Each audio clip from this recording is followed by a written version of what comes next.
I mean, Matt, a loon lore and a cool secret. What's this? Yeah, this is just a little neat secret thing of Allah Shinu, the warglyph. Ah, Which is I saw this and I was like, cool, neat, dreamy warglyph, that's sweet. And then I skimmed through this doc. I went, oh wait, there's like a whole thing. They really cooked super hard with this. oh, whoa! Look at all. There's I literally just noticed the scroll bar. yeah. I assume this was it's over there. Go click on Yeah, it. No. This is a series of steps where you find a guy and you go to where the guy had some memories in the past, and then it's all related to Elune. It's all related to like what a night elf would feel as a like how a demon hunter would deal with the lack of connection to Elune from becoming a demon hunter and how they would retread on that. Oh. And it all ends in, I don't even want to spoil it, but it all ends in a pretty nice way. But it gets you the warglyph, which leaves a trail of flowers whenever you fell rush and stuff. Which is sick as hell. That's almost interdepartmental. I mean, I don't know if that was just a thing that they like already had that they could put on there, but hell yeah. And this is one of those things, and because earlier on we were talking about the idea of, this is everyone donating their stuff in, their work into the bucket that we call this patch. Yeah. And how that is in many ways inherent with the scale of a game like World of Warcraft. The flip side of that is it means somebody can do this, and this is their thing that they donated into that patch. And this, didn't get a patch note, I assume, didn't get a news article, didn't get a video, but it's a thing in the game. And like the vast majority of people have no idea this is a thing. You just have to find it. The way to like organically have this experience this is to think, oh, look at that night elf who's here and has dialogue. How about I talk to him? Yeah, if you're a demon hunter, you speak to Landeron and he will say, I feel as though anyone with the wind will hurl me back to the temple. So that's literally a hint. So you go back to the Broken Shores and you find a thing, and then that leads you to the next thing, which leads you to the next thing, leads you on. It's literally just like, it is just a secret, right? It's just a secret, but it's a completely natural one, and it's specifically for demon hunters, which is going to be very cool for if you're in this patch playing it organically as a demon hunter. It's got that effect that people will recognize, and it's that like Trail of Flowers. You could very much imagine in a world where this wasn't all spread over the internet and stuff, and I imagine demon hunters, if someone sees this and goes, oh, I know a demon hunter, I'll send them the link to this. But if you were in a group with a demon hunter and you saw flowers underneath their feet when they fell rush, you go, wait, what? How'd you do that? And they go, oh, this warglyph does it. You're like, what? What do you mean? That's crazy. How do I get that? And stuff like that, that's like more or less excellent. It's that kind of stuff that's a little bit of extra effort, a little bit of work, but it feels good that a lot of the stuff's here. A little special thing for the hunters. Did they need it? No. Did someone have an idea for, night elves, demon hunters, how would they feel about this? World building. That connects to a player experience through the idea of this like random character that you probably never thought about, just they have an experience.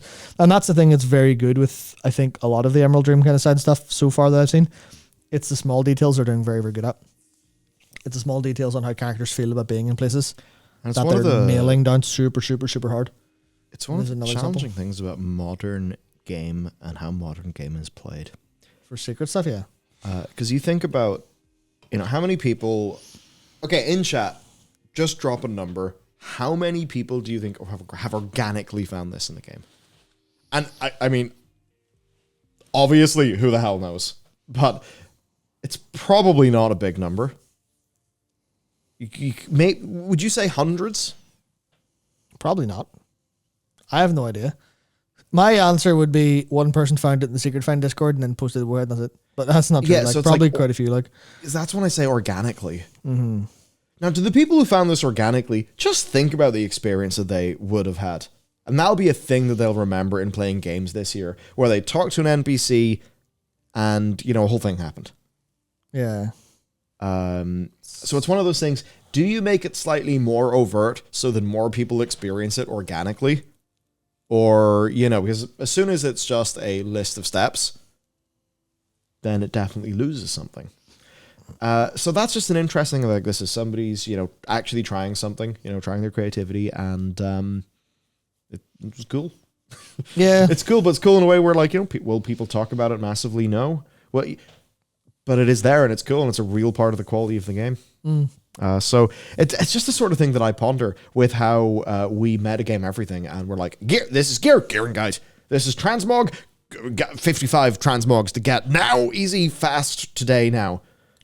And that's just how, and it's nobody's fault, to be clear, because it's like, if I'm making content, and we haven't really done any sort of collection content in like ages, but there's times you do that, and what do people want? They're like, I want to play WoW, don't know what to do. And then they find a video that's like, here's, 15 mounts you can get fairly quickly in Dragonflight. And they look at that and think, oh, okay, cool, I'll do that. I can, this has made this thing digestible for me now because I know it exists. Yeah. So it's like that balance between, the balance between just like, you're in a world of Warcraft and do things. And I want to engage in a game. I don't know how to engage in the game.